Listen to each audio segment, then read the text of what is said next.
You can call me Joker. Jack Nicholson won 3 Oscars and earned 12 nominations. He was one of the biggest movie stars the world had ever seen. Then in 2010, he simply walked away. No farewell, no final film built as a goodbye. No interview to explain it. He just stopped. For more than a decade, the man who once owned every scene stayed locked behind the gates of his home on Mulholland Drive. People began asking dark questions. Was he sick? Had something broken inside his mind? Why would a man at the very top vanish without a single word? The answer finally makes sense.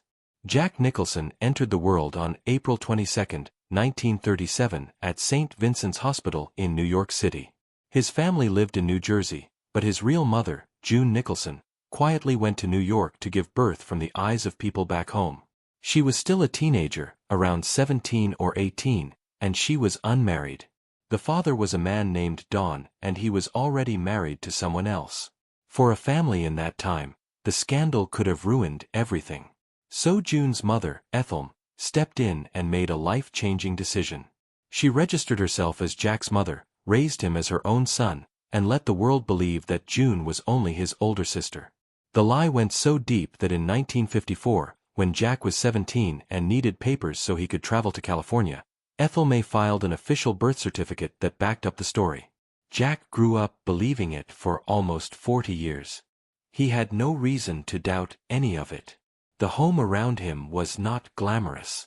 It was small, working-class, and stretched thin.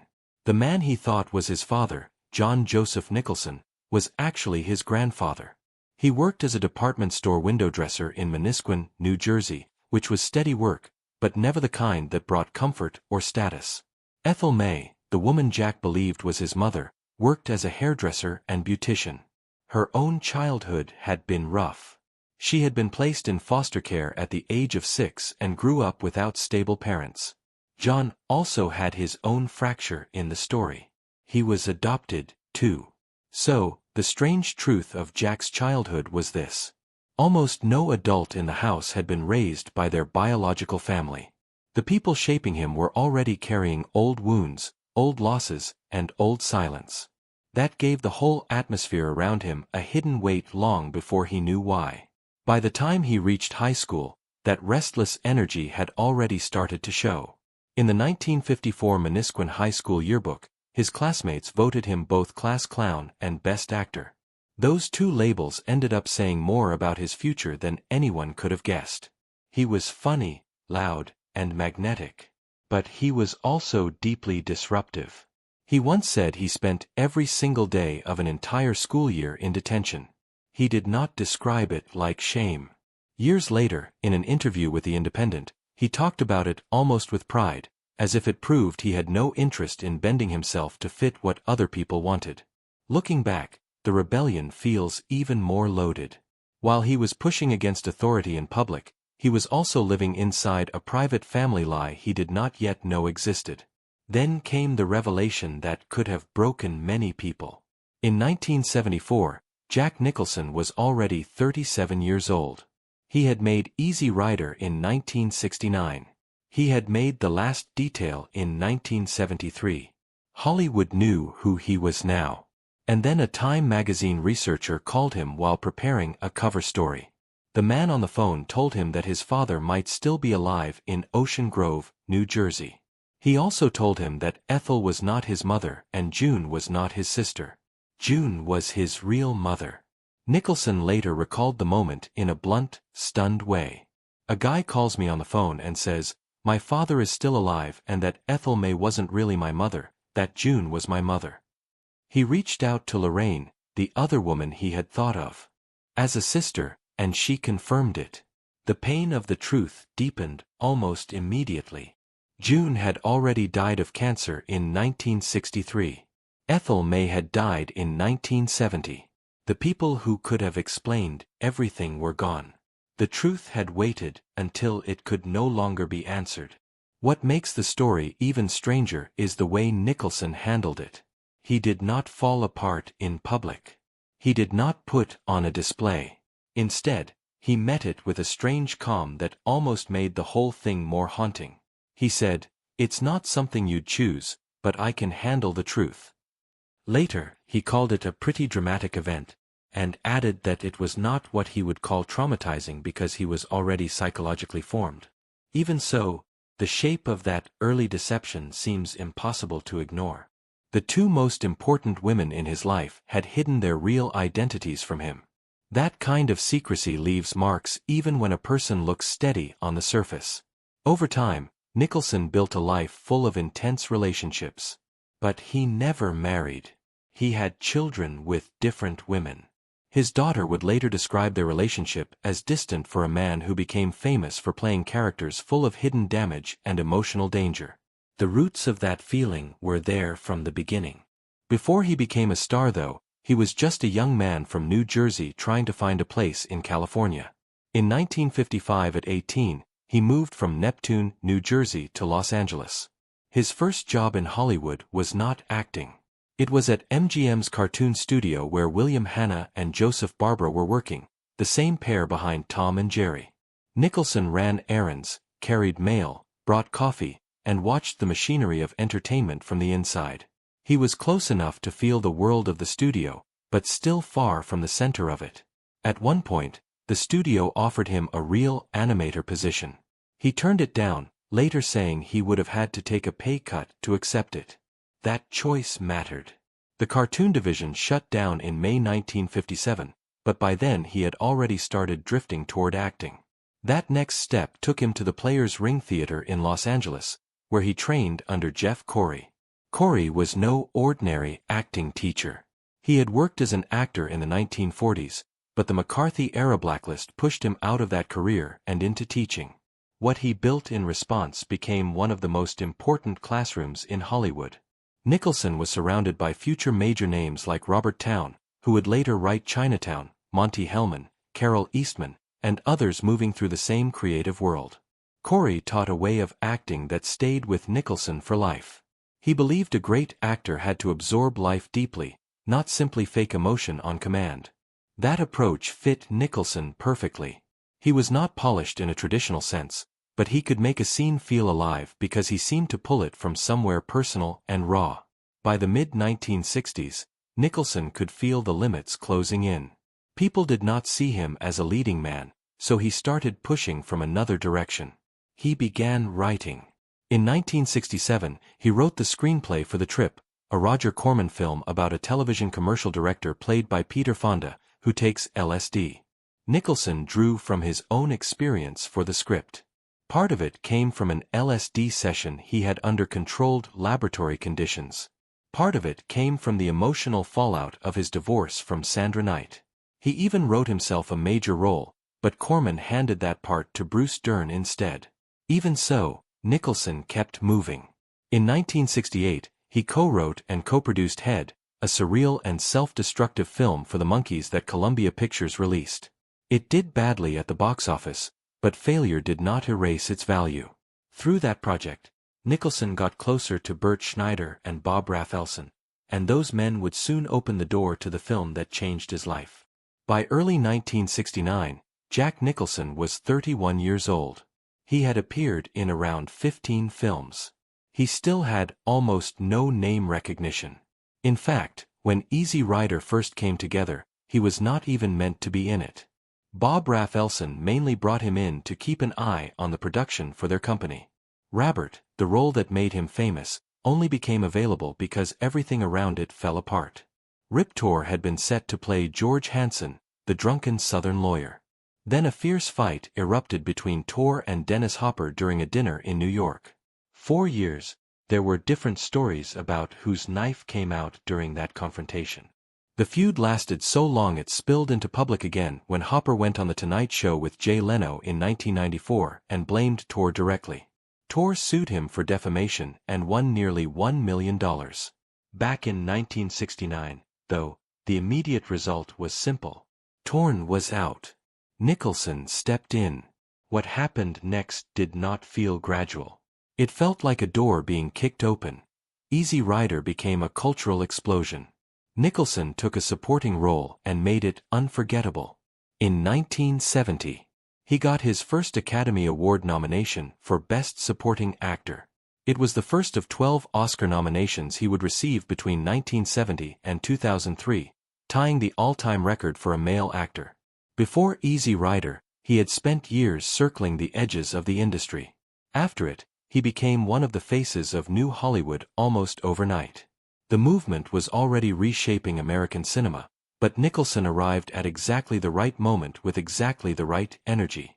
He felt dangerous, funny, loose, and real all at once. Then came The Last Detail in 1973. This time, he played Billy Badusky, a Navy chief petty officer, escorting a young sailor named Larry Meadows to military prison for stealing $40 from a charity box. The punishment hanging over the boy was crushing.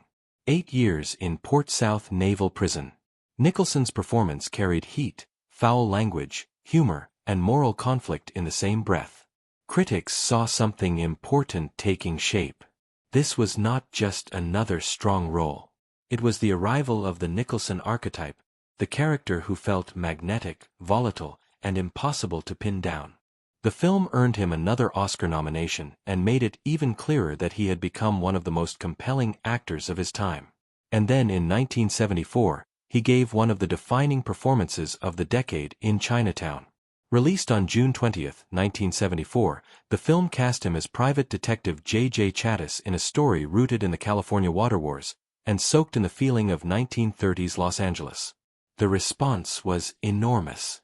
Chinatown received 11 Oscar nominations, 7 Golden Globe nominations, and won 4 of them, including Best Picture Drama and Best Actor for Nicholson, and 11 BAFTA nominations, winning 3. Later in 1991, the Library of Congress selected it for the National Film Registry as culturally, historically, or aesthetically significant. In 2008, the American Film Institute ranked it second among the greatest mystery films ever made. The film became a monument, and Nicholson stood at the center of it. That growing force reached a new peak with One Flew Over the Cuckoo's Nest in 1975. Nicholson did not just win Best Actor for playing Randall McMurphy. He became part of film history. The movie swept the 5 major Oscars for Best Picture, Director, Actor, Actress and Screenplay, becoming only the second film ever to do it after it happened one night in 1934. It also made serious money, grossing more than $163 million.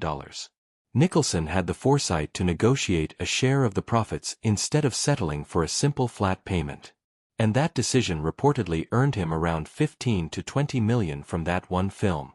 By then he was no longer just a respected actor. He was a powerful figure who could shape his own future with the same force he brought to the screen. That power only became more obvious during The Shining in 1980.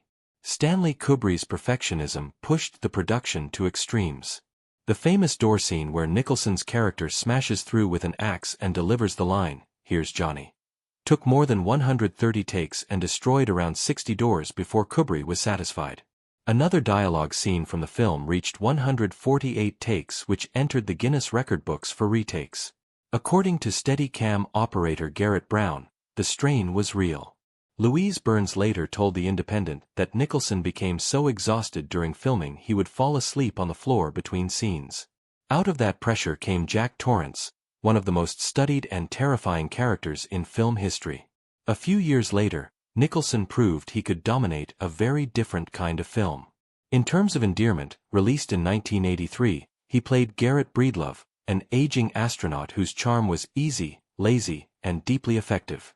The role did not ask for menace or madness. It asked for warmth, sly humor, and scene-stealing ease. He gave all of it, and the Academy rewarded him with Best Supporting Actor at the 1984 ceremony. That second Oscar mattered because it showed range in the clearest way. He had now won in 2 different acting categories and in very different emotional modes. Off-screen, his personal world started to grow just as legendary. During the late 1970s and 1980s, his Mulholland Drive home became known as the Monastery. The name sounded holy, but the reality was the opposite. The house became a famous gathering place for some of the biggest names in entertainment, including Warren Beatty, Lou Adler, and Roman Polanski. It was also the house that entered one of Hollywood's darkest stories. In March 1977, while Nicholson was away in Aspen, Palinski brought 13-year-old Samantha Jimmer there under the pretense of a photo shoot for the French edition of Vogue. During that evening, Pansky gave her champagne and part of a cod and then assaulted her. She later said she did not physically fight him because she was afraid. He was arrested that same night at the Beverly Wilshire Hotel. On March 24, 1977, a grand jury indicted him on 6 felony charges, including rape, sodomy, furnishing drugs to a minor, and child molestation. He later pleaded guilty to unlawful sexual intercourse with a minor, and fled the United States in 1978 before sentencing. Nicholson was not present during the assault, but his address became linked forever to one of the most notorious crimes in Hollywood history. The fallout touched his own circle almost immediately. On March 11, 1977, police came to Nicholson's house while investigating the case.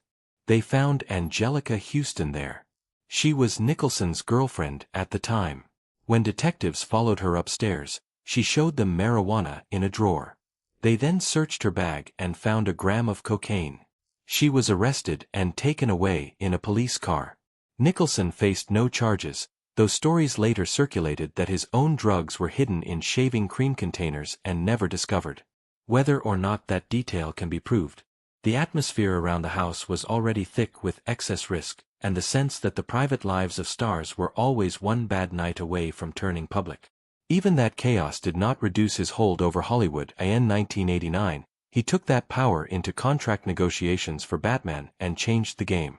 Nice place you got here. Warner Brothers offered him a $10 million flat fee. Nicholson said no. Instead, he accepted $6 million upfront and secured a share of the box office plus merchandise revenue. Batman turned into a giant commercial success, and his earnings reportedly climbed somewhere between $60 and $90 million. Adjusted for inflation, that lands close to $200 million in today's terms. It became one of the smartest deals an actor had ever made and influenced how major stars approached studio contracts for years after. His personal life, meanwhile, grew into its own mythology. Jack Nicholson openly built a reputation as one of Hollywood's great womanizers. Reports and interviews over the years pushed the number of his sexual partners past 2,000. British actress Karen Mayo Chandler gave that image fresh fuel in a Playboy interview in December 1989, calling him a non-stop sex machine. She had met him in Aspen in 1987. The relationships attached to his name included Angelica Houston, Diane Keaton, Joni Mitchell, Michelle Phillips, Lara Flynn Boyle, and Rebecca Broussard. Some relationships stretched for years, some overlapped. Nicholson rarely tried to hide his view of sex, once saying that men and women looked at it very differently. The line sounded casual, but it also revealed how comfortably he justified the chaos he left behind. One of the most painful examples came at the end of his long relationship with Angelica Houston. They had been involved on and off for more than 17 years when Nicholson began an affair with Rebecca Broussard, an actress and model born on January 3, 1963. In 1989, while The Grifters was in rehearsal, Nicholson invited Houston to dinner. Over dessert, he looked at her and said, "Someone is going to have a baby." Houston understood immediately it was not her. She had struggled with endometriosis. Nicholson told her he was going to stand by Broussard while also saying he did not want anything else to change. Houston answered with complete clarity, "There's only room for one of us women in this picture, and I am going to retire from it." Broussard later gave birth to Lorraine Nicholson in 1990 and Ray Nicholson in 1992. One conversation ended a 17-year relationship and opened another chapter of his life. By the early 1990s, Jack Nicholson had reached a point where even a short appearance could command a huge paycheck. In A Few Good Men, released in 1992, he was paid $5 million for just 10 days of filming as Colonel Nathan Jessup. The role is surprisingly small when you look at the full movie. He appears in only 3 scenes and his total screen time is roughly 15 minutes. That works out to more than $333,000 for every minute he is on screen. Even then, the number alone does not fully explain the effort behind it. During the famous courtroom sequence, Nicholson gave that 2-page speech again and again at full intensity, around 40 to 50 times, so the film could capture reaction shots from everyone else in the room. Rob Reiner also ran out of time, and Nicholson came back for an extra morning without charging more. The performance earned him his 10th Oscar nomination, and the line, "You can't handle the truth," became one of the most famous movie quotes ever. A few years later, he showed a very different side of himself. In As Good as It Gets, he played Melvin U.D. Dahl, like a thick mold acid, a cruel, difficult romance novelist trapped inside his habits, fears and routines. The performance gave him his 3rd acting Oscar at the 70th Academy Awards on March 23, 1998. He was 60 years old at the time, and that win placed him among a very small group of actors who had reached 3 acting Oscars. Helen Hunt won Best Actress that same night, which made the moment even bigger for the film. What made Nicholson's work stand out was not loud force or chaos. It was control. He took a man who could have felt unpleasant for 2 hours and made him deeply human. That role also marked a quiet shift in his screen image. The dangerous energy was still there, but now it lived inside a man who had grown older, harder, and more closed off. That shift became even clearer in the next decade. In About Schmidt, released in 2002. Nicholson played Warren Schmidt, a retired actuary forced to sit with the emptiness of his own life. The role brought him a Golden Globe for Best Actor in a Drama and reminded people how good he could be when he stopped reaching for the explosive moment and let silence do the work. Then came The Departed in 2006, where he played Frank Costello in Martin Scorsese's brutal crime world. This time the danger returned, but it came with age on it. Nicholson reportedly improvised large parts of that performance and used strange props on set to disturb the actors around him and push their reactions. What connected these 2 roles was not style because they were very different, but weight. By then, he no longer needed to prove that he could dominate a scene. He simply walked into one and changed the air.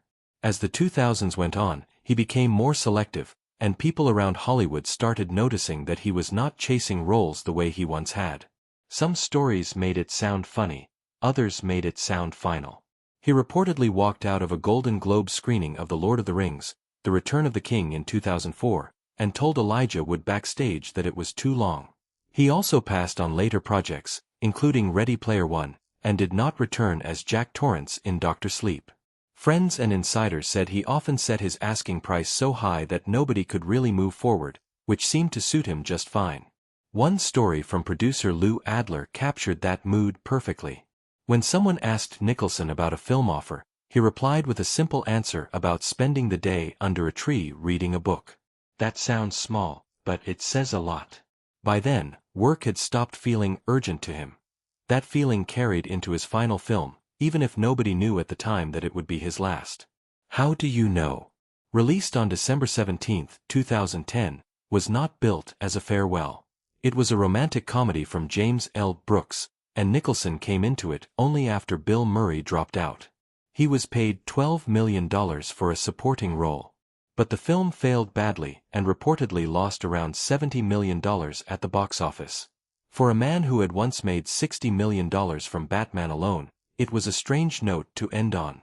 Yet, that is exactly what happened. He never returned for another film or television project. There was no final bow, no emotional announcement, no staged goodbye. The screen simply lost him. That silence became part of the story. Nicholson's last movie came and went, and he never publicly framed it as the end. He did not sit down for a farewell interview. He did not turn his last red carpet into a moment of closure. He just disappeared from acting. For someone with 12 Oscar nominations and 3 wins, that kind of exit felt almost unreal. Other stars from his era kept working, kept promoting, kept returning. Nicholson did something else. He stayed home. He had lived on Mulholland Drive since the 1970s. And over time that address came to represent more than privacy. It became a boundary between the public image and the private man. In 2013 he finally spoke a little about his absence in a Vanity Fair interview. Though even then he refused to turn it into a clean retirement statement. He said he was no longer driven to be out there anymore and explained that the only films he cared about were ones that moved people and dealt with emotion. Then came a line that landed harder than anything else. He said he no longer had the energy to both work and fool around, and admitted that during his last few movies he hardly left the hotel at night. For a man whose off-screen life had long been part of the legend, that comment felt like a window opening for a second. You could hear the change in it. Something had slowed down inside him. That Sam year brought a much darker rumor. Radar Online reported that Nicholson had stepped away because of memory loss and could no longer remember lines well enough to work. The claim spread quickly because it hit at the center of what made him Jack Nicholson in the first place. This was a man whose voice, timing and delivery had given film history some of its most unforgettable moments. The report was never confirmed by Nicholson or his team, and people close to him pushed back. A source speaking to Maria Shriver said he was not dealing with dementia or a memory-related illness and was still reading scripts and looking ahead to another project. Yet the years kept passing, and no project arrived. That silence left people with questions that never fully went away. The uncertainty only deepened later. In 2017, Nicholson was attached to star in an American remake of Tony Erdmann. And for a while, it looked like he might really come back. Then he dropped out, and the whole production fell apart. Even much later, James L. Brooks said Nicholson was still reading scripts all the time. That detail is strangely haunting because it suggests the door was never shut in words. It just never opened in real life. Whether the reason was health, fatigue, lack of interest, or some combination of all three, the result stayed the same. He remained gone. Meanwhile, the world around him grew smaller. Stories from 2021 and 2022 described Nicholson spending almost all of his time inside his Mulholland Drive compound. Some reports painted the place as a castle. Others made it sound more like a beautiful enclosure. Either way, the contrast was hard to miss. This was the same man who once symbolized Hollywood freedom, excess, and risk. By then, he had spent more than a decade off-screen. And the road that once stood for his wild years now framed a life built around staying in. Then, in early 2023, concern around his condition surged again. A Radar Online report quoted a source saying, "Physically, he is fine, but his mind is gone." The line spread fast online and took on a life of its own. What made the moment feel heavier was the lack of a direct public denial from Nicholson's camp afterward. Around the same time, a medical outlet examined the reports and noted that some of the behavior described in public matched common dementia warning signs, especially in older adults. Still, no diagnosis was ever confirmed. That matters. It remains one of the central facts in this story. There has been speculation and there have been denials, but there has never been a clear official answer. As his public world narrowed, two people seemed to stay closest to him. His children Lorraine and Ray, both from his relationship with Rebecca Broussard. Reports said they were helping care for him, and over time they appeared to become his most reliable circle. Lorraine had called him her mentor years earlier. Ray later became the child the public saw beside him most often. That image became especially powerful because it connected the hidden, older Nicholson to a younger generation carrying the name forward in public. One of the clearest places where people noticed Nicholson's absence was courtside at Lakers games. For decades, he was part of the picture. He had been a season ticket holder since 1970, and his front row seat became as familiar as the players on the floor. Over the years, he is said to have spent around $10 million on those seats. In 1988, one of them cost $175 airs. By 2023, the same spot reportedly cost $3,500 a game. His last appearance before a long gap came at the Lakers' home opener on October 19, 2021. Then he vanished from that scene, too. When he finally returned on April 28, 2023 for Game 6 against Memphis sitting with Ray, people immediately noticed how much older and more fragile he looked. A few weeks later on May 20, 2023, he appeared again at Crypto.com Arena during the Western Conference Finals against Denver. That appearance became another major marker because it was one of the last times the public got a clear look at him. He was still there. He was still Jack Nicholson. Yet the man in those photographs looked very far from the figure who once owned that seat with sunglasses, swagger, and a grin that could steal the camera from the entire arena. Even then, the story did not completely close. In early 2025, Radar Online reported that Nicholson was considering a candid television interview where he might finally explain why he stopped acting and how he had been living. Nothing came of it. No interview aired. No explanation arrived. Then came a deeply human moment during the Los Angeles wildfires in January 2025. Angelica Houston, his former partner of 17 years, revealed that Nicholson called her while she was evacuating and offered her his Mulholland Drive home. Her description of the call was tender and shaken. After all the years, all the damage, all the distance, he still reached for the phone. By May 2026, there were even whispers that he might be more open to the idea of one final role. Sources said friends and old agents had been gently trying to draw him back, and James L.